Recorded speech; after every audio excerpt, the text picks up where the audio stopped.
NEP 2020 সম্পূৰ্ণ নামটো কি? অপশ্যন চি ৰাষ্ট্ৰীয় শিক্ষা নীতি 2020। NEP 2020 কোনটো শিক্ষা নীতিক সলনি কৰিলে? অপশ্যন বি ৰাষ্ট্ৰীয় শিক্ষা নীতি 1986। NEP 2020 অনুসাৰে নতুন বিদ্যালয় গাঁথনিটো কি? Option C 5+3+3+4। NEP 2020 কিহৰ ওপৰত গুৰুত্ব দিয়ে? অপশ্যন চি ডিজিটেল শিক্ষা আৰু শিক্ষক প্ৰশিক্ষণৰ ওপৰত গুৰুত্ব দিয়ে। NEP 2020 অনুসাৰে কোন শ্ৰেণীলৈকে মাতৃভাষাত শিক্ষা দিব লাগে? অপশ্যন ডি অন্ততঃ ক্লাছ 5 লৈকে।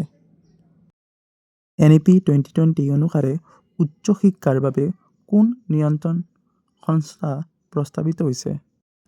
অপশ্যন চি ভাৰতীয় উচ্চ শিক্ষা আয়োগ। বিদ্যালয় শিক্ষাৰ মান নিৰ্ধাৰণৰ বাবে কোন সংস্থা প্ৰস্তাৱিত হৈছে? Option B Parag.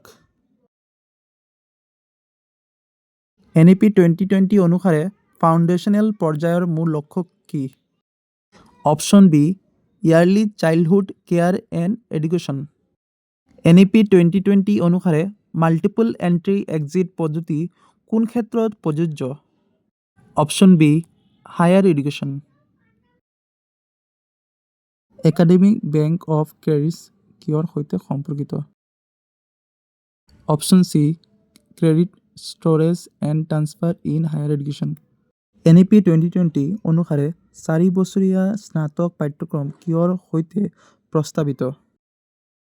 Option C multiple exit options with certification.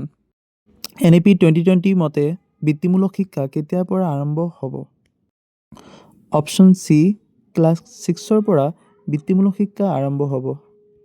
NEP 2020 মতে মূল্যায়ন ব্যৱস্থা কেনেকৈ হ'ব?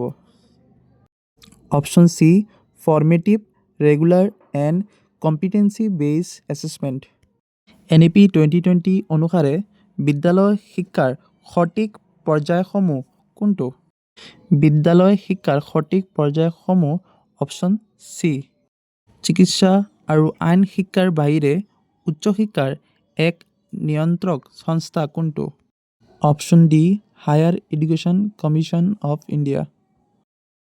NEP 2020 অনুসাৰে শিক্ষকৰ শিক্ষাৰ মানদণ্ড কোন সংস্থাই নিৰ্ধাৰণ কৰিব? Option B national council for teacher education. পৰাগ কিহৰ সৈতে সম্পৰ্কিত? Option C assessment and evaluation standards in school education. NEP 2020 কোন কমিটিয়ে প্ৰস্তাৱ কৰিছিল? অপশ্যন চি কস্তুৰী ৰঞ্জন কমিটিৰ দ্বাৰা প্ৰস্তাৱ হৈছিল।